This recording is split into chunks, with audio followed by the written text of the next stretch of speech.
मानने की जरूरत नहीं है।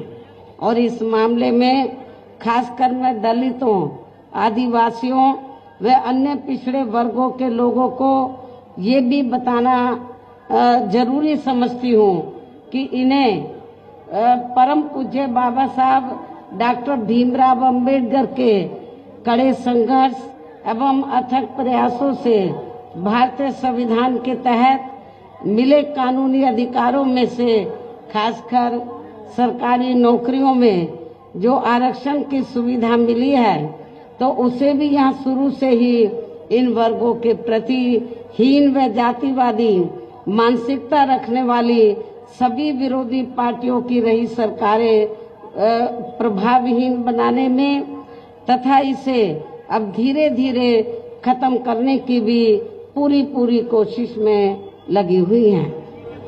यही मुख्य वजह है कि देश में आजादी के बाद व शुरू में केंद्र व अधिकांश राज्यों में भी काफी लंबे अरसे तक सत्ता में आसीन रही कांग्रेस पार्टी ने और अब पिछले कुछ वर्षों से केंद्र एवं काफी राज्यों में भी बीजेपी व अन्य विरोधी पार्टियों की भी रही सरकारों ने इनका ये आरक्षण का कोटा अभी तक भी पूरा नहीं किया है।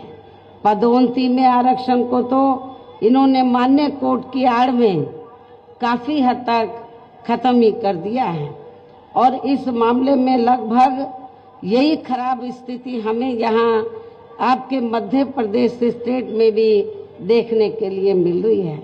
इसके साथ ही अब इन वर्गों के लोगों को प्राइवेट सेक्टर में आरक्षण दिए जाने की व्यवस्था किए बिना ही केंद्र व राज्यों में भी ज्यादातर सरकारी कार्य यहाँ प्राइवेट सेक्टर के जरिए देश के अधिकांश बड़े बड़े पूंजीपतियों व धन्ना सेठों को ही दिए जा रहे हैं, जिसके कारण अब पूरे देश में इन वर्गों के लोगों को आरक्षण का बहुत कम ही लाभ मिल पा रहा है और इससे अब पूरे देश में दलितों व आदिवासियों के साथ साथ अन्य पिछड़े वर्गों को भी काफी ज्यादा नुकसान हो रहा है। जबकि अन्य पिछड़े वर्गों के लोगों को ये भी मालूम होना चाहिए कि इन्हें मंडल कमीशन की रिपोर्ट के तहत आरक्षण की ये सुविधा केंद्र में कांग्रेस पार्टी की रही सरकार में नहीं मिली है,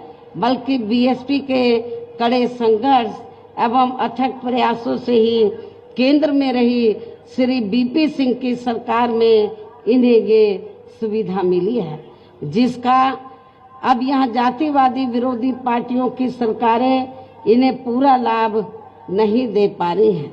और यहाँ मैं आप लोगों को ये भी बता देना चाहती हूँ, अब चुनाव के दौरान खास तौर से कांग्रेस पार्टी के बड़े नेता ये कहते हैं कि अति पिछड़े वर्ग को पूरा लाभ दिलाने के लिए जातीय जनगणना होनी चाहिए, जातीय जनगणना। लेकिन शायद इन्हें ये मालूम होना चाहिए और अपने लोगों को भी ये मालूम होना चाहिए कि जब अंग्रेजों के जाने के बाद केंद्र में लंबे अरसे तक कांग्रेस पार्टी पावर में रही, तो कांग्रेस पार्टी की हुकूमत के दौरान सबसे पहले पिछड़े वर्ग के लोगों को आरक्षण देने के लिए तो जो सर्वे हुआ था, काका कालेलकर की रिपोर्ट आई, उसे कांग्रेस पार्टी की सरकार ने उस समय लागू नहीं किया। तो चलिए बढ़ते आगे। एक बड़ी खबर इसी बीच आ रही है, हमास इजराइल जंग से जुड़ी बड़ी खबर इस वक्त आ रही है। आपको बता दें कि आईडीएफ ने गाजा पट्टी में हमास के गढ़ पर कब्जा किया है। बड़ी खबर, हमास के अहम ठिकानों पर आईडीएफ ने कब्जा कर लिया, कब्जे का दावा किया है। बड़ी खबर इस वक्त आ रही है। आपको बता दें कि आईडीएफ ने गाजा पट्टी में हमास के गढ़ पर कब्जा किया है। हमास के अहम ठिकानों पर आईडीएफ ने यह दावा किया है कि उसने अब कब्जा कर लिया है। अमूमन ये दो हिस्सों में बांटने की खबरें सामने आ रही है कि एक हिस्से पर जो आईडीएफ का वो कब्जा हो चुका है। हमास से बड़ी खबर, हमास इजराइल जंग से जुड़ी बड़ी अपडेट इस वक्त आ रही है। बड़ी खबर आ रही है, आईडीएफ ने गाजा पट्टी में हमास के गढ़ पर कब्जा करने का दावा किया है। हमास के अहम ठिकानों पर आईडीएफ ने ये कब्जे का दावा किया है। तस्वीर आपके सामने, जो आईडीएफ के सैनिक हैं वो दरअसल इस इलाके में अब पूरी तरीके से एक्टिव हो चुके हैं। कब्जे का दावा किया जा रहा है और कहा जा रहा है ये दरअसल हमास का गढ़ था, लेकिन उसके एक हिस्से पर अब आईडीएफ ने कब्जा कर लिया है। हमास के अहम ठिकाना जिस पर आईडीएफ ने कब्जे का दावा किया है। इजराइल हमास की जंग के बीच अमेरिका मिडिल ईस्ट की घेराबंदी में जुटा है। अमेरिका ने मिडिल ईस्ट में जल, थल और नभ तीनों में अपनी ताकत बढ़ा दी और इसी बीच अमेरिका ने मिडिल ईस्ट में अपनी विनाशकारी परमाणु पनडुब्बी को भेजकर चौंका दिया है।